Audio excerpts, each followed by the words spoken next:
This meant Halloween was coming and the engines were telling each other scary stories. One night, Thomas, Percy, Edward and James were at Tidmouth Sheds. Alright, who wants to kick off this scary story night? Oh, I do! It's called The Untold Story of Timothy. Oh, you're still telling that story even after you pretended to be a ghost? Yeah, have you got a problem with it? Well, yeah, because you said Timothy was an old but kind engine. When my class was built in 1913, I was built in 1915. Also, what kind of controller gives their engine the number 0? I'm not sure. Well, could you tell us the story? I don't think I've ever heard it before. So Percy did, but after he finished the story, Edward frowned. Oh, that wasn't a pretend ghost story. That really happened. It did? Oh, yes. You see, Timothy did work on this island many years ago. But he wasn't an E2, nor did he have the number 0. Wait. You mean Timothy's story did actually happen? Oh, yes. The version of the story that Percy told you was adapted into a film around the early 60s. It was later made into a terrible film that got way too popular. It was?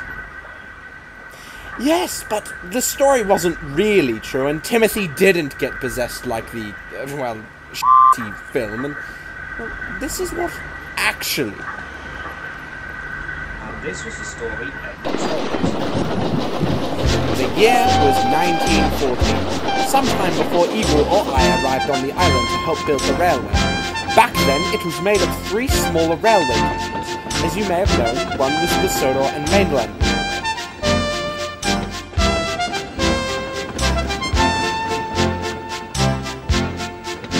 This line had 11 engines. One of them was named Timothy. He was an older but kind engine who was painted silver, with the number 11 painted on his side. He was also one of the earlier members of his class of the Midland Railway 180.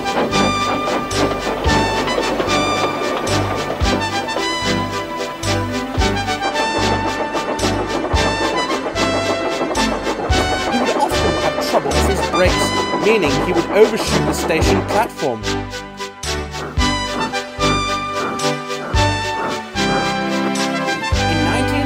When the Sodor and Mainland Railway shut down, Neil was bought by the Crovan's Gate Mining Company.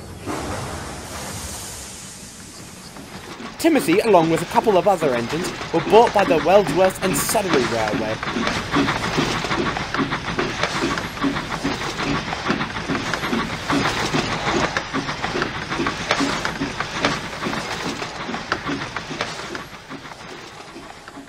One morning, he was at Crovan's Gate when Neil came puffing along.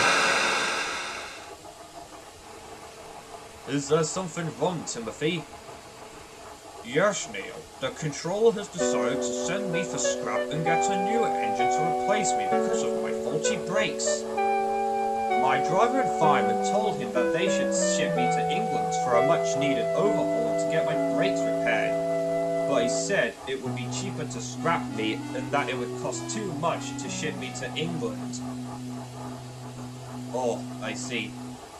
What a shame though, you've been such a hard worker over the past years, and it's very sad to hear that. Oh, I know. I'm also due to take a passenger run tonight, which will be my final run.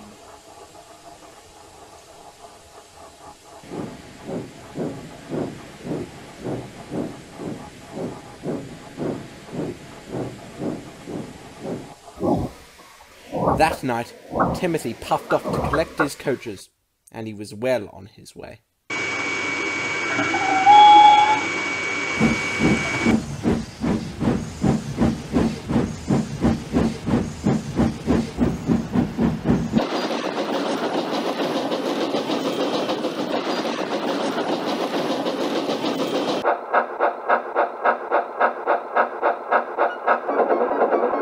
Timothy, what are you doing? My brakes have failed, and I can't slow down. catching a train.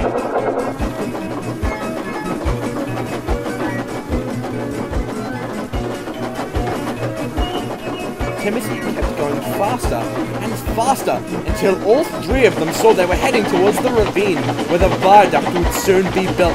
Timothy's driver and fireman jumped clear as Timothy crashed into the ravine.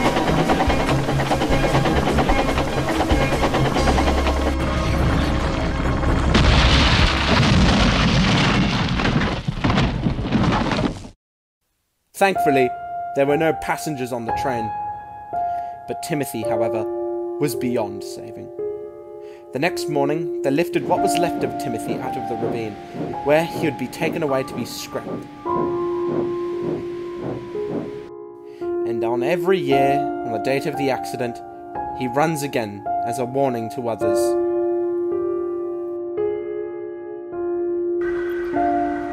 Thomas and Percy were both lost for words.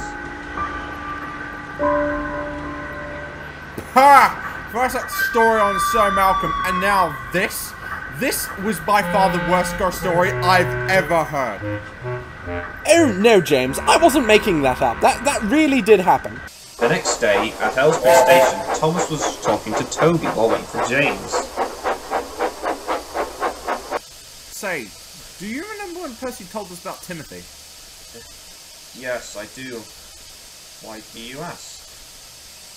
Well, because Edward told me the true story last night. He did? Can you please tell me about it? Sure. Just as Thomas had finished telling the story of what happened, James arrived. Hello, Toby. Don't tell me you've heard about that story too. Well, Thomas was telling me what really happened. I've heard about it too. Still the worst one I've ever heard. Why don't you ask Neil about it? After all, he was there when it happened. Later that day, he puffed into Ulster Castle. Neil was there. Hey, Neil, can I ask you something? Yeah? What's it about? Well, I heard a story about a tank engine called Timothy yesterday from Edward, and I thought that it was a load of rubbish. Oh yeah, I remember Timothy. I was good friends with him before the Sodor and Melodroy clause. I was sorry to hear that he was going to be sent for scrap after his incident. But when I heard people talk about the story based on it, I was confused until my driver showed me it. A lot of facts about it were wrong, such as Timothy being an E2 and had the number 0 and well, so forth. Oh, I see. Thanks for telling me about that, Neil. That night, James was taking a goods train to the other railway.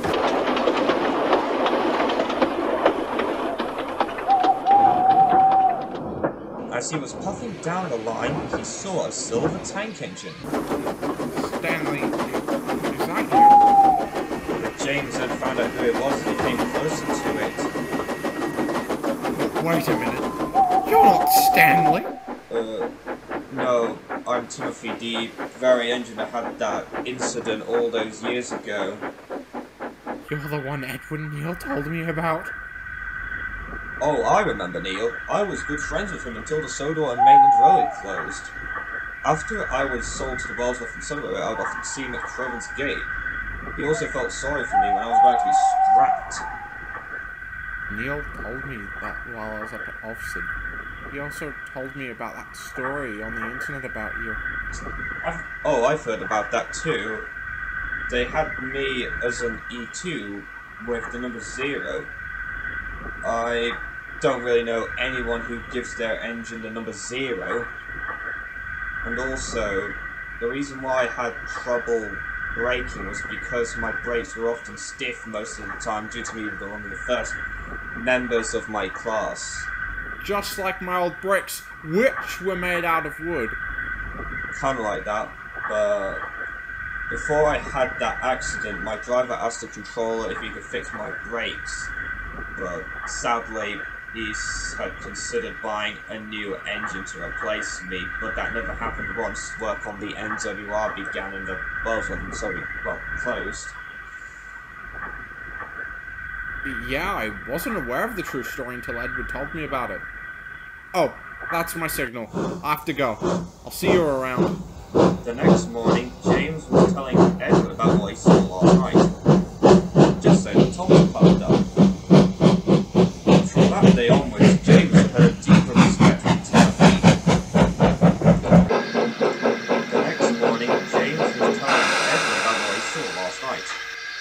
I saw Timothy last night. Did you? Did you really?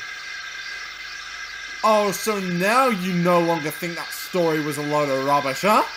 And from that day onwards, James had a deeper respect for Timothy.